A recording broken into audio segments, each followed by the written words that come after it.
All right, welcome to the Tone Prose podcast, a podcast that may or may not actually exist. This is me, Maestro William White, with my good friend and co-newsletterer Joseph Vaz. Joey, we need an epigram for you, because I get to be Maestro Will, and we've got the listeners, but you need something. I'm in some liminal space between listenership and the helm. Oh yeah, you could be first mate, I guess. But you could be Maestro, Joey, because you have a master's. So that's the only requirement. That's all that's required. All right, so Joey, tell us what are we doing here today? Why are we doing a podcast on Tone Prose?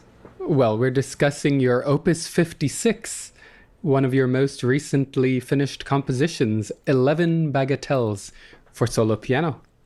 Yes, and we should get to music pretty quick here, but just as a bit of table laying, this is a piece that you asked of me after you had performed a couple of times the sonata that I wrote for you that was covered on the Gabfest, the predecessor podcast of the barely existent Tone Prose podcast. And I thought you were crazy because I thought that I had written everything that I could possibly write for the solo piano, since I'm not a pianist myself and I find it sort of daunting. But you coaxed me into it by saying that I should write some short little pieces, some little shorties. And I thought it was a good idea. That's right. I was yearning for some more solo piano music from you. Sometime around 1920, composers decided that they only had to write one piano sonata ever, and then they were done, despite the fact that just 200 years ago, before that, I should say, Haydn was writing 52 of them in his lifetime. So instead of asking for another sonata, I was wondering what your compositional style would sound like in piano miniatures. Piano miniatures being a very traditional and historical genre of pianoforte music. Ooh, how fancy. All right, well, let's give the listeners a chance to hear what that miniature style sounds like. Here's the first of the Bagatelles.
Was that the end? That was my question to you when I first received this bagatelle, which I believe I'm correct in remembering was the first one that you wrote of the set, correct? Oh, yeah, definitely. Not all of them were written in chronological order, 1 through 11, but this one was the first. This was definitely the first, yeah. And I gave it to you at Uncle Charlie's, the great Broadway show tune piano bar with my friend Tim Splain playing the keys that night. I was belting some old Ethel Merman classics. That's right. I think this was given to me very nicely presented in a folder and everything after, I guess, my second performance of your sonata, which was at my second degree recital in New York for my doctoral degree. And I really had no idea it was coming. I knew that you had at least the idea, and I had been nudnicking you to begin some more piano music, but I didn't know it was going to come that day. Yeah, I thought that would be a fun surprise because I came to New York for that recital, which was fantastic, of course. So yeah, that was a lot of fun. That was your first reaction, was just reading through the music at that bar table, right? It was like, wait, what? Yeah, exactly. Seeing the very end, and it cut off seemingly unfinished. Yes, just like Ligeti. If you ever look at a score by Georges Ligeti, a lot of the time he ends notes by saying "as if torn off," and that's been the trick ending is something that I've done a lot in my music. If you look like of my 20 years as a professional composer, it's something I like. I don't know. I try not to do it all the time because it can get old. But like my choir concerto, every movement has the trick ending where it just stops. But that goes back to some of my earliest compositions. So I do like a trick ending.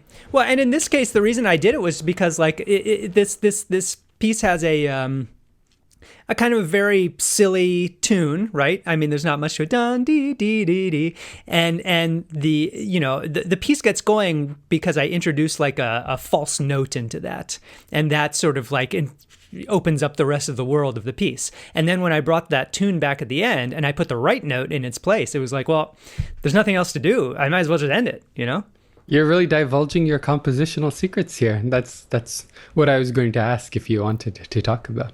Well, I have a question for you because this one, in spite of this being like the earliest one, the first one that you saw and everything, this one inspired the most friction between us in terms of the interpretation. Do you remember that day? I do remember that day. We had a little seminar, if you will, to play through the 11 Bagatelles for you live for the first time, and what I was thinking about them.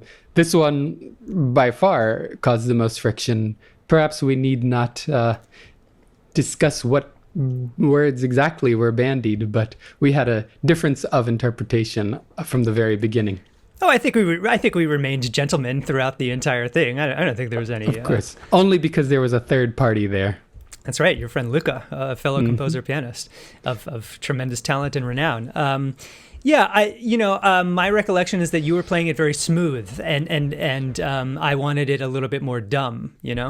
Like you were making it very artistic. Right, I was playing like very pianistically, quote unquote. But actually, this brings us to a point about these pieces. You mentioned that your intent for these pieces was to be able to play them yourself as encore pieces, as salon pieces, as something that you can whip out if somebody asks you to play. Mm-hmm. Yeah, right. A huge failure in that regard. There's only one that I can play. That's number 6. There are some other ones that if I practiced, I could play. Probably this one I could practice and play. This one was pretty hard. With 4 bars being an exception, which I would just sort of make up on the spot. But yeah, no, this one's pretty hard. I agree. Shall we move on to number 2? Let's do it. All right.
talk about a trick ending.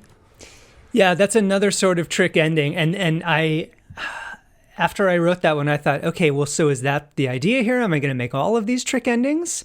And then that just seems like a path I didn't want to walk down. So I still have a slight misgiving about the fact that like I have 2 trick endings in a row, and that sets up a certain expectation. And then, I mean, as we're going to hear in number 3, it has a real ending, and most of the rest of them do too. Well, you set an expectation, and now the normal is the trick. Hey, there you go. All right. I remember when you sent me this one, the rest of these were sent by email, not presented in a folder due to our bicoastal collaboratorship. But when you sent me this one, I was very excited because this one is one of the weirder ones, and I really thought that the whole set was going to be getting weirder and weirder. And there's plenty of weirdness to come, but this one is definitely a highlight for those who like something a little off the beaten path. You know, that's so funny. Yeah, I mean, you've said that from the beginning, and this one seems like not that weird to me. Why do you think it's so weird? I've always been curious to know. Well, it's not strictly melodic, I would say. The harmonies are a little slippery. That ending is bizarre, and right before the trick ending, there's this long passage that looks like unfinished music on the page. It's just the left hand playing. It's just like an accompanimental figure that happens for something like 12 bars without any true melody. I just think it's cool. Don't you secretly play that all left hand passage with both hands, though? I do, and I recommend all purchasers of the score to ignore the hand distribution throughout. You know, it's so funny. You've shown me all of this amazing hand redistribution that you've done, and I find it so interesting. And it's just like I never even thought of it. Like I never conceived that somebody would even think to add the right hand to that. But you know, it sounds great the way that you play it. In the next one, there's no hand redistribution that happens. Oh, that's interesting. I could imagine you redistributing the hands in the first like 4 bars or whatever. But I tried it, but no good. Okay, no bueno. Well, let's hear what that sounds like then. Here's number 3.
It's too bad you're going to have to pay royalties to the Bizet estate for the ending of that bagatelle. But remind me, what is that? Where did I steal that from? I didn't Isn't know. That's right from Carmen, is it not? You mean that wasn't intentional? No. Mm-mm. Oh, well, there you go. Yeah. No, I mean, that one was funny. It starts off, I consider the predominant influence of that one as being Prokofiev. You might not think of that way as a pianist, but, just a little dun, dun, dun, dun, dun, dun, dun, like that sounds like something from Lieutenant Kijé or something. Right. I was going to say Prokofiev ballet music. Mm-hmm. Yeah. Makes sense to me. Yeah. This one's very jaunty. Jocoso is the word in the score. And it's a pleasure to play. Though the very thick chords in the right hand don't make it easy. I mean, how is this one to play for you? I can't play this one. Are you nuts? I can't even. I can't even do the coordination of the left right hand when it's dun dun dun dun dun dun dun dun dun. It's well beyond my capabilities.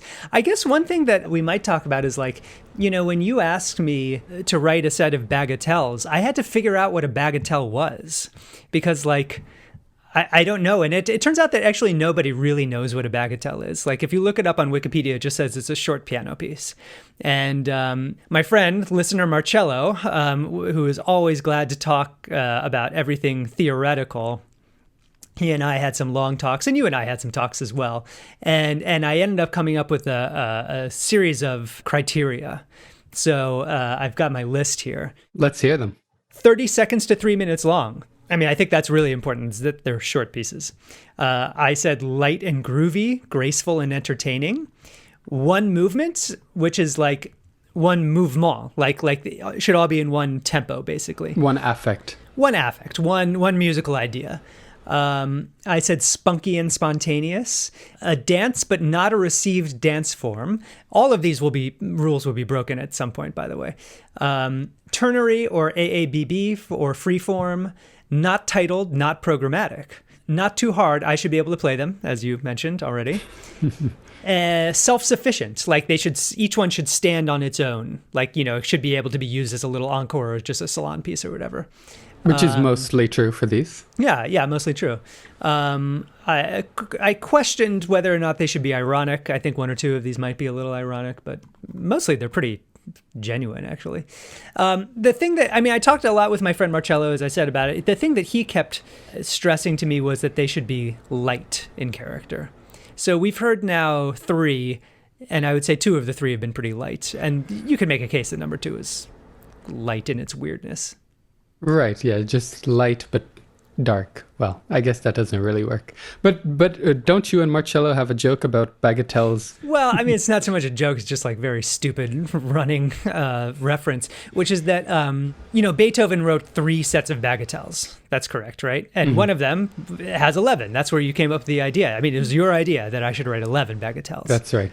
And we went to grad school together at Indiana, where you went to your college. Mm-hmm. And Marcello and I used to, there was one summer where we would sit, I lived in an apartment complex with a pool, and we would sit out by the pool and we would play this game where we would try to name all of Beethoven's opus works by going in ascending opus number. So we'd start with number 1. Okay, piano trios, et cetera, et cetera. And anytime we got to one, which is very frequently that we didn't know, we would just say, oh, it's bagatelles. It's a set of bagatelles, no question about it. So yeah, that was actually my main experience of the bagatelle as an art form, was just knowing that Beethoven had written these things and not really knowing what they were. So I had to figure it out for myself. But you don't even like those pieces generally, right? The Beethoven bagatelles? They're not my favorite sets of piano miniatures. I found much more inspiration in like Sibelius piano miniatures, which who knew that Sibelius wrote a bunch of piano miniatures, which I think you don't like, right? I don't like those as much, and I don't like the Grieg lyric pieces as much. I think those were also... I love them. Yeah. Yeah. Mm-hmm. We have very different tastes in this regard, because I love the Beethoven sonatas, and you don't like them. Is that no? Right? Of course okay. I do. I'm a pianist. Okay. How could I not? But I really do love his bagatelles. But it wasn't only Grieg and Sibelius that you were finding inspiration from. Also, other musical cultures, as we'll hear in the next one. Oh, wow. What a setup transition, this young man. Hot on the mic today. All right, let's listen to number 4. Yeah, so this is based on a Basque song, and which relates to your personal background after a fashion, because your father is from Goa in India, which was a Portuguese colony, and so your last name is Portuguese, and you were born in Portugal, right? But Vaz means, the etymology of the name Vaz and Vazquez, two related Portuguese and Spanish names, is thought to be from the Basque area of the Iberian Peninsula. So I don't know if I strictly have Basque heritage, maybe colonially speaking, but yes, I guess it's part of my name's heritage. You know what? Let's do this, Joey. I'm going to insert here the original song. I think it's called Eri Ahaztu or something like that. So it's a Basque folk song, sort of arranged as a pop song later on. And then I will play the fourth bagatelle that's based on that, and listeners can decide how radical a transformation this is. Perfect.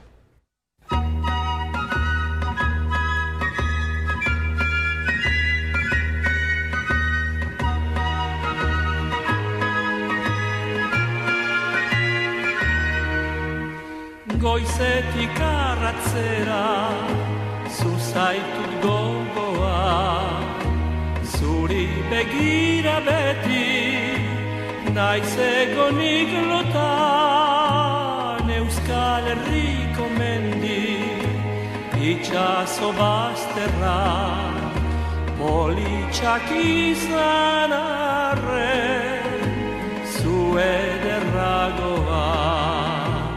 Bade bihotzea, maite minugarri, zugandik ezin banaiz, urrutian bizi, atozen emaite, atoz bainerekin, nigarra begietan, zu ezin ikusi, goizetik arratzera.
And I will say that is one that I actually can play, and that was one take. There were no edits in that. I think those are related phenomena.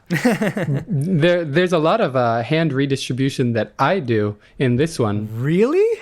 Yeah, you've basically written it such that the hands are overlapping for most of the bagatelle, which reminds me of Ravel's way of writing piano music. Speaking of Basque, I believe his mother was of Basque heritage, but I personally redistribute it so I'm not crossing things so much. And so, yeah, I mean, like, we've referred glibly to this concept of hand redistribution several times. I mean, this just means that, like, I've written something in the left hand, you happen to play it with a finger in the right hand because it's a little easier to negotiate. Exactly. So I'm redistributing notes between the two hands compared to where you have written them on the score. So what did you think when you saw that one? I mean, I don't know. I think that one, like, did you understand the intention behind it? You mean the Basque thing? Yeah. Mm-hmm. I think, you have written as a tempo marking moderato alla zorzico, and I either looked that up or asked you what that meant. So I don't think I had a chance to figure it out for myself.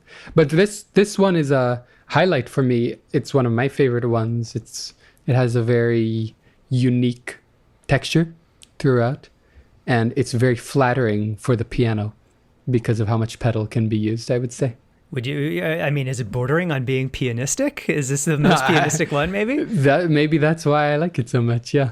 I'll say, too, that the dance, the Basque dance form, the zortziko, is this rhythm. It's a 5/8 rhythm. Dum, dee, da, dee, da, dun, da, da, da. That is the basis for the first movement of Ravel's piano trio as well. Mm-hmm. Although he extends it a little bit. I mean, he that's in 9/8, and it's kind of weird. But sure, yeah. And I know that the Ravel lineage is strong in your writing, so there you go. Yeah, it's an imagined lineage, that's for sure. All right, let's do number 5. Let's just tee it up here.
This one is a testament to the power of harmony for me, because the melody, basically you hear the same melody 3 times with a different bass, not the same bass pattern in 3 different keys, basically. And it sounds different to me every single time. Yeah, that's the concept behind this one. I mean, in a way, you could see it as a theme and 2 variations plus a coda, but I mean, I just prefer to see it as like the same melody seen through a prism, and like also there's I've always been into like demented music somehow, and this is like the demented piece in this set, like Schnittke being your favorite. Yeah, Schnittke favorites. being a paradigm example of Mr. Demento himself. So no, that's like there's a theoretical construct behind this one, but it's also like sort of circus music, and I don't know. I think that was a lot of fun. The other motif that is I now can say common in all of your piano music is kind of insistent repeated notes, and specifically insistent repeated Cs, which occurs in the piano sonata's last movement as well. Yeah, repeated Cs in octaves, in various octave combinations. And that's one of the things that gets varied in this piece, is that each time that comes back, it's a weird little different pattern. And that one was just sort of a flight of fancy. I don't know. I kind of like it. Yeah, it's great. It's effective. All right. Shall we get to number 6 here? Absolutely. The crown jewel. The crown jewel, yeah. I mean, maybe this one needs a little setup. This is one that was definitely written out of order. I think that this was the 2nd or 3rd one that I wrote. I think the 3rd. The 3rd, okay. And so I did see it as a little bit of a crown jewel. I mean, I kind of wanted to have an equality among these things, and make, and not have like a big structural thing where like, it has to go in a certain order, or like, because I said that you should be able to pick and choose, and, they should be able to stand on their own. But I did think that this one was sort of special. So I put it in the, in the structural middle of the piece. So it's number 6 out of 11. This is, I think, the longest. Well, it's one of the longer ones. It's just over 3 minutes. And it does have an ABA form, and it's sui generis for me. It's not like anything else I've written. It's very ethereal, and I wrote probably the longest like tempo expression. Translated to Italian, of course. Yeah, because I write everything in Italian, but I don't remember exactly what it was. Could you remind me? My Italian accent is not as good as yours, but it's con la dolcezza semplice del giovane amore in una notte d'estate illuminata da stelle e lucciole. Very nice. I mean, we'll probably get some letters from people like listener Marcello, but you got to ignore most of what he says anyway. You didn't ask him for help with that one? Oh, of course I did. Yeah. No, okay. I asked him for help with all of my Italian stuff, and he was very helpful with that. Oh, we'll get letters about my poor pronunciation. That's right. Yeah, exactly. Got it. He'll be all over it. So this means with the simple sweetness of young love on a summer night, illuminated by stars and fireflies. Speaking of non-programmatic, a case could be made.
So just speaking about something that a collaboration like this can be when a performer adds their own creativity to a new composition.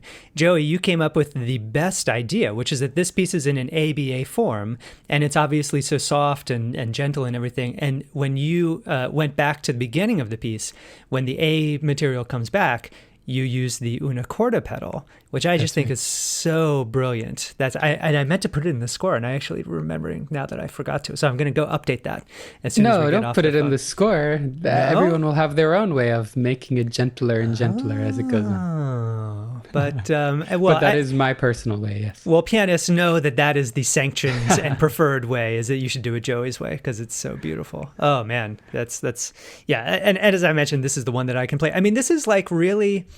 First of all, I've just never seen a piece like this. Have you seen anything that looks quite like this? I mean, I would look for a minimalist composer, perhaps Philip Glass or someone like that. I'm not too familiar with that repertoire, but maybe this texture can be found approximately in some of that music. But no, I've never played anything particularly like this, no. I mean, and in a way, it's almost a two-part invention. I mean, it's almost like just a note-to-note counterpoint piece. You know, I mean, it's like exactly, and it's a beautiful on the piano. This particular way of doing two-part counterpoint that you have come up with for this bagatelle could be applied to any number of, like, take a pop song with a particularly beautiful melody and bass line, put it into this texture. And now you've elevated, I don't know, whoever it is, the Beatles, whatever, into nice piano music. I mean, the other thing about this one, and maybe you recall this, is that like I was very excited writing it, but like I kept making extremely small tweaks. I probably sent you like 4 or 5 different versions. I know I sent Marcello like 6 or 7 different, iterations of it. And he was like, oh, wow, this one must be very, very special to you. You keep, refining it. And I was like, yeah, it is. I think we landed on Sufjan Stevens meets Beethoven or something. Yeah, right? Yeah. I mean, that's totally that's sort of what I'm going for in all my music. So yeah, and this one in particular. Well, okay. The next one, number 7, is also one that is inspired by outre world folk music. This is.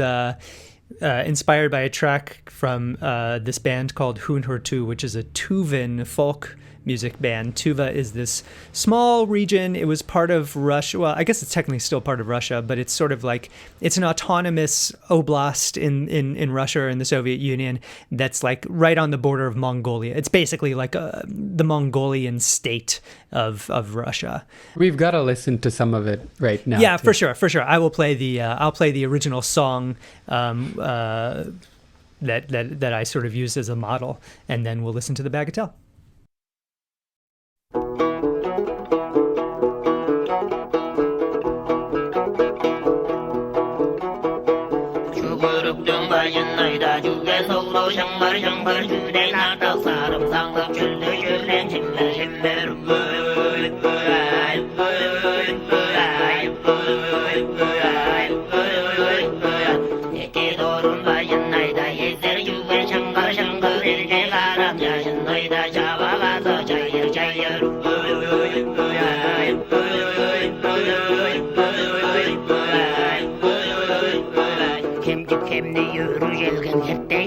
Jorulardır gece borga çanlar beller kemerimden canlılardır. Karbak jeli borar kara boram jeli jüdür katıram da çanga borar karam necim canlılandı.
This one is a joy to play until the last 8 bars, which are just fucking difficult. Whoa, language, young man. Yeah, so that's what I was going to ask you about. Actually, is like, because if I recall correctly, when you just looked at this one on the page, it didn't you didn't bat an eyebrow. That's right. I miscalculated visually the difficulty of the last passage, which is the last statement of the theme, has both the theme that we've heard throughout, dun, dun, dun, dun, dun, bum, bum, and then a kind of counter or symmetrically opposite theme in the left hand, as well as an accompaniment figure of 1-5, 1-5 bass line, and a little chunk in the right hand. So it's a lot going on, basically, and a little much for my hands. Well, you played it brilliantly. I mean, the proof is in the pudding. I would say that, so we're about to listen to number 8, which just this morning as we're recording, I dropped as a single on my Instagram feed, and I think that number 7 is going to be the second single that I release here. I think that's going to be a fun one. Number 8 is like super normcore. Number 7 is I think on the weirder side of things. Would you agree? Well, sort of. Yeah, but it's very accessible. I mean, yeah. Enjoyable. Yeah, I think that it's, I don't know. At the end, I want to talk about favorites, but 7 is definitely a favorite for me. Let's just put it that way. So speaking of accessible pieces, let's listen to number 8.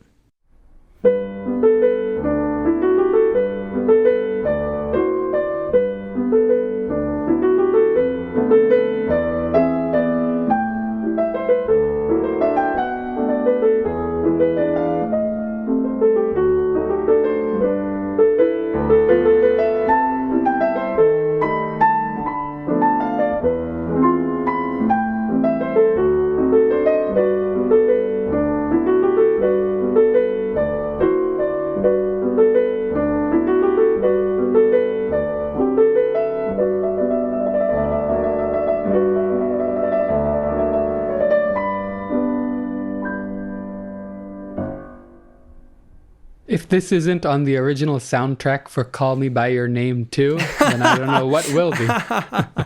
Oh, no, I think number 6 is the Call Me By Your Name piece. Oh, true. Yes, you're right. But absolutely. This one, okay, so this is like a very French-influenced waltz, just straight ahead. It's 45 seconds long. It gave me angst, though, to write it, just because, I have written so many little Frenchy G major waltzes, and I just thought, am I really going to do another one? And I once I got to number 6, I had built up the pieces, and I said that I want them to not be part of any superstructure or whatever, but I totally got rid of that because I'm a form whore, I'm a superstructure kind of a guy. And so I had built up, a pattern of keys in the first 6. And so then after I got there, I was like, okay, so now I can sort of forecast what the latter 5 are going to be. And so it got to this number 8, and I knew that I wanted it to be in G major, and I knew that I wanted to have a waltz. I'd gone into this project saying I'm not going to do any received dance forms, but I was like, well, I'm a waltz guy, I got to have a waltz. So I put in this waltz, and so the combination of a waltz and G major, I just thought I've done this so many times, and so I thought about actually just sort of rearranging a previous waltz that I'd done. And I was like, no, that's the cheater's way out. So I was like, I got to see if I can come up with yet another original waltz in G major. And would you say it's original? Well, I mean, that's the other thing. I mean, is it the most original stylistically? Definitely not. I mean, it's Poulenc up and down, I think. Well, if every composer had to create a whole new style for their work, we wouldn't have much good music. So I really love this one. I love this one too. I mean, this is a favorite as well. I mean, I have no compunction about the fact that it's that it owes a significant debt to Francis Poulenc, whose music I adore. But no, it was a little challenge for me, and I'm very satisfied with it. And also, I should say, you altered the composition of this piece too, because I think that you make a mistake in the last 6 bars, and I was like, oh wow, that's way better than. That's right. When I was first running them through for you and Luca, I accidentally changed the last chord, and you all both liked that better. Most imperatively, you, and you changed it. Yeah. So, okay. So then as I was saying, I thought that this would have to be a waltz, and somehow I came up with this idea of waltz and anti-waltz. Maybe it was because I wanted, to sort of pay penance for having used a received dance form, which had been one of my original rules. But basically, I decided that I would take that tune and I would dementify it. So that is what number 9 is. Here's the anti-waltz.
All right, so getting into discussions of favorites, Joey, this one I think is distinctly your least favorite. It's probably my 11th favorite. It's not terribly, it's not gratifying to play, I suppose.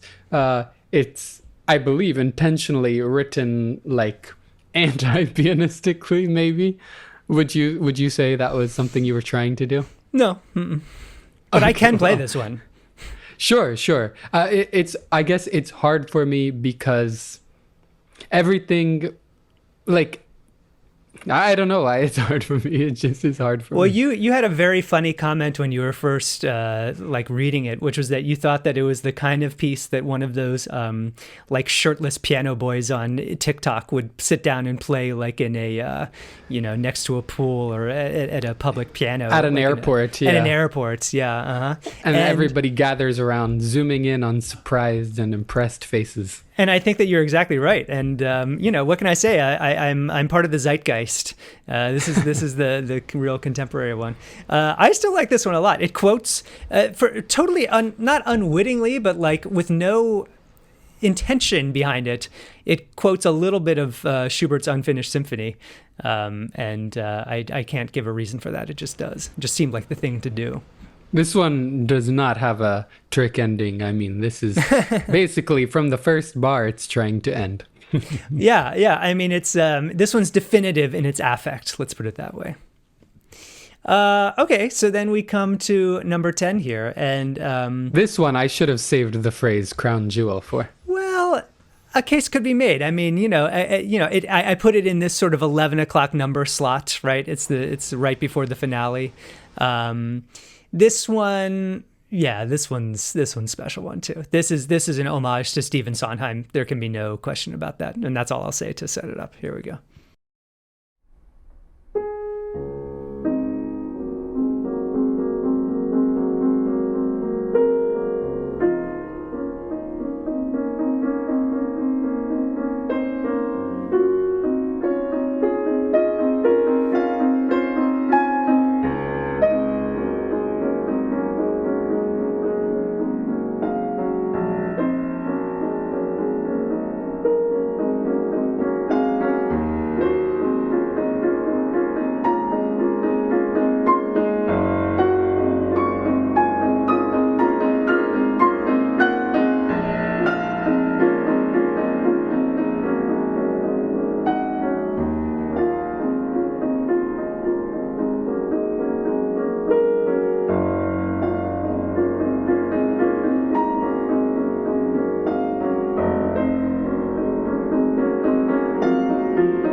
Would you say this really is your in memoriam Stephen Sondheim piece? Probably. Yeah. I think it is. Because you wrote it after his passing, no? Oh, for sure. I mean, yeah. all of these were. All of these were posts on him. Yeah. Yeah. And I don't know when I quite got the notion to write a Sondheim one, but I mean, there's like a Sondheim thing in everything that I write, basically. So Right, but the harmonies here are so unabashedly the types that he used, the planing that happens in the left hand and the melodramatic melodic sense. It's all homage. I know that you've told me what planing is before, but I don't remember. Planing is when you have the same chord shape on. It's like a Debussy thing, basically. The same chord shape used on different pitches. And this is one where you did some radical redistribution of the writing, and I said that you should tell me what it was, and I should change it in the score, and you were like, no, don't do it. Well, redistribution is very particular to the pianist's hand, so mine is just not going to work for everybody. But yes, I mean, the nature of this writing in this bagatelle, it's kind of difficult to play with the timing that I want to, unless I redistribute some of it. And that was something else that I remember you talking about, was that like you saw that the pattern in every bar is so similar in terms of like it just starts with a very low bass note and then it has these left hand undulating 16th notes, and that one of your goals was to add variety to that. And I mean, when I listen to this, I don't think about that for a second. It just sounds so natural the way that you play it, but I know that you gave a lot of like serious consideration to how you were going to do that. Well, good. I mean, the melody automatically suggests a natural way of playing it, but actually achieving that is another matter, because you have this bass note before the beat in every single bar.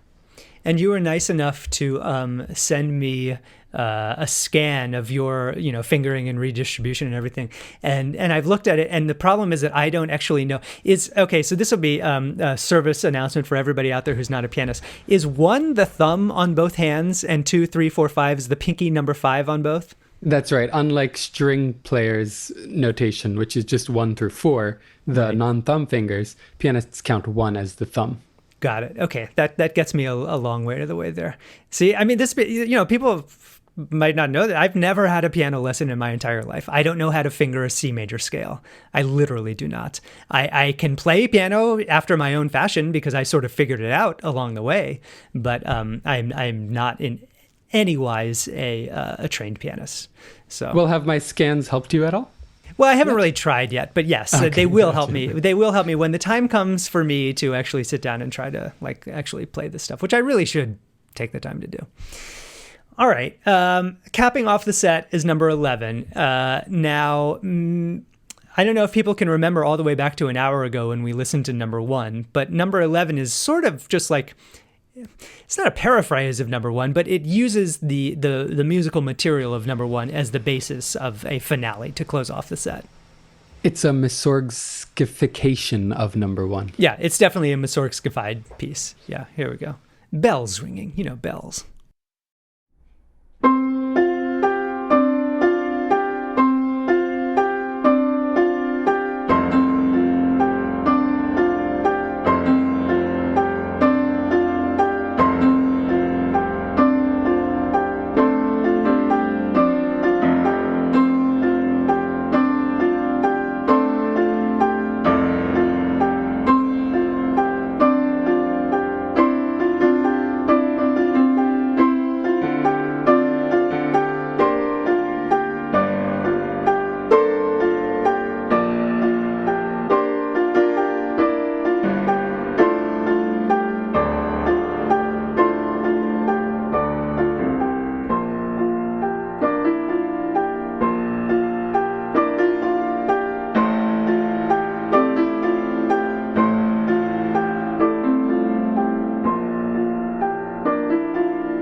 Now, that's one that Marcello told me was very non-pianistic because he said it's really hard to do that repetitive thing on all white notes. Yes, right. And they're in octaves. The right hand is in octaves the whole time. It's difficult, definitely. Interesting. And do you think that this one could be played out of context, quote unquote? It remains to be seen, doesn't it? I mean, that's sort of an open question. I think that it could. I do. I think it could stand on its own. But obviously, it is intended as a finale to the whole set. And, it brings it in for a cyclical ending, which I just can't help myself with writing cyclically, which means, bringing back material from earlier music to the end. Yeah. This one also, I don't know if this would, I mean, there are some Sondheim chords in this one too. I mean, that on that second page. Beautiful. And also, I don't know if this would stick out to you, but it's funny you mentioned Carmen before, because there's definitely a Bizet influence on this piece as well. If you were familiar with the suite from his music for L'Arlésienne, the girl from Arles. I certainly am not. That's sort of a youth orchestra favorite. I mean, you never did in CSYO because we were sort of beyond that, I think. Although, actually, I think the one time we played the Farandole from the L'Arlésienne suite with it was a side-by-side with the junior orchestra type thing. Maybe you weren't around for that, but I might not have been around. Yeah. Yeah, there were a bunch of movements. And so this is not that movement anyway. But this does have a little bit of the L'Arlésienne music in there at the end. Interesting. I had no idea. So yeah, Mussorgsky meets Bizet meets Sondheim meets the musical material of the opening movement. So that's the set. Gosh, where do you stand on in terms of what are we know what your least favorite is? The anti-waltz. I won't ask you to rank the other ones, but what are highlights for you? Highlights are the 6th Bagatelle, Sufjan meets Ludwig, the 10th Bagatelle, In Memoriam Sondheim. And I agree with you, actually. The Alla Tuvana, the 7th Bagatelle, is just too much fun. And there are opportunities for vocalization, just, the theatricality from the piano. I would say those are my favorite 3. And those are probably my favorite 3, too. I have... I don't know. I mean, I like all of them when I listen to them. Like, I'm just being totally immodest and frank about it. And I'll also say that, playing all 11 of them provides the context to like those particular ones more. Somehow, their place in your ordering of these 11 bagatelles highlights what I like about them. I mean, I like number 3 a lot, the sort of Prokofiev one with the goofy melody at the end. I like the waltz a lot. I like the anti-waltz a lot. I want to speak up on behalf of the anti-waltz. Oh, I love the waltz one a lot, actually, too. I also can't separate my enjoyment of them sonically from my tactile enjoyment of them. As with all piano music that I play, my hands like what they like, too. What I'll be interested to know is, so I mean, like, these are now up on my YouTube page in the recording that you made. We made it a couple weeks ago when I was in New York. So people have been listening and great positive feedback. People are really liking them, but they have not been played in public yet. And as far as I know, you're planning to premiere them in March. Is that right? In March, that's right. In Smithfield, Virginia. That's my plan for the world premiere of 11 Bagatelles. So all Tone Prose listeners need to descend on Smithfield, Virginia in March. But it'll be really interesting to me to see from your experience what the live performance thing is like and to see what the reaction is going to be. Absolutely. I think live performance will only do good for the pieces. I mean, I hope that would be true for most music, but there's just such variety of character, so much to talk about if I were to say a few words about each one. And there's a lot of humor in the pieces, I think. Yeah, I would encourage you to break them up a little bit. I mean, maybe one or two you could just let run one into the other, but yeah, I think that's in the spirit of the piece is to consider them at least a little bit individual, and just give people a chance to sort of absorb each one, because each one is its own distinct one, and that way people can be like, oh, well, I actually really liked, this one, and this was my favorite, this was my least favorite, etc. Because that's, I'm just curious to know what people's takes are, when they hear it live. Noted. So should we talk about what you had an ulterior motive, or maybe like a superior motive when you asked me to write this, and is part of a larger project that you've been envisioning, unbeknownst to me. And when you laid it on me originally, I was like, really? And now I've really embraced it. Why don't you talk about that? Well, I'm at the stage in my studies/career that I thought it might be interesting and worthwhile to make an album of piano music that I'm playing. And obviously I want my first of such a project like that to be something that I enjoy and something that I have a hand or two in. And I think playing your solo piano music was the first and best thing that I thought of. So between the sonata and these bagatelles, we've already got a good, 40 minutes of music? Mm-hmm. Yeah. And if we have a little bit more of upcoming solo piano music, which I've now been nudnicking you for, we've got a whole album on our hands. Yeah. So Joey wants to release an album of my solo piano music. At first, I thought this was crazy and quixotic, but now I think it's actually a pretty great idea. So, I guess part of the reason I'm even mentioning this in the podcast is like, if anybody's listened this far, and if you're in the industry, if Paris, if you're listening, get at us, because we're going to be now sort of shopping around these recordings to various labels as a proof of concept. But if anybody has recommendations, if you've recorded an album, if you worked with a label that works with independent artists, we would be really interested in knowing about it. And so Joey, has convinced me, after having written a 20-minute piano sonata, which I never thought I would do, and then writing an additional 11 short pieces for piano, now we need a third piece to fill out the set. So like the sonata is like one long thing, the 11 bagatelles are 11 short things. So the idea is that I'm going to try to write some kind of a piano suite of like mid-sized piano pieces, and then we'll have quite a variety on the album. Yeah, exactly. Small, medium, large. That's the idea. Perfect. Appetizer, entree, dessert. Well, sort of, not exactly. That would be a good ordering. Yeah, appetizers, soup, entree. No dessert. Okay. I thought you meant these bagatelles would be dessert. Oh, no, I meant them as the appetizer. Maybe I'll just make a tiny little closing, a closette, a codetta for the whole album, like a little, whatever.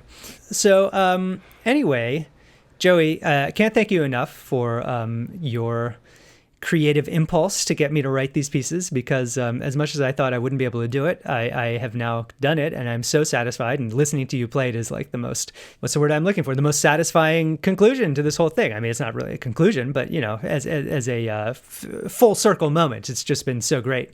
And I love listening to these recordings, and they sound fantastic. It's been my pleasure. To play music that is written for me is an honor, and to like it is a pleasure. Well, Tone Prose listeners, this was the sort of, I don't think we're going to make a regular thing of this. We're not really in the podcasting game, but it just seemed appropriate in this particular moment for this discussion of this project. So we hope that you enjoyed this. And I don't know if there's any things that you want to hear podcasted about in particular, you might be able to convince us to do it again. So thanks for listening. Thanks for reading. Share with your friends, and be sure to check out the link of all the pieces on YouTube. And until next week, ta-ta. Ciao.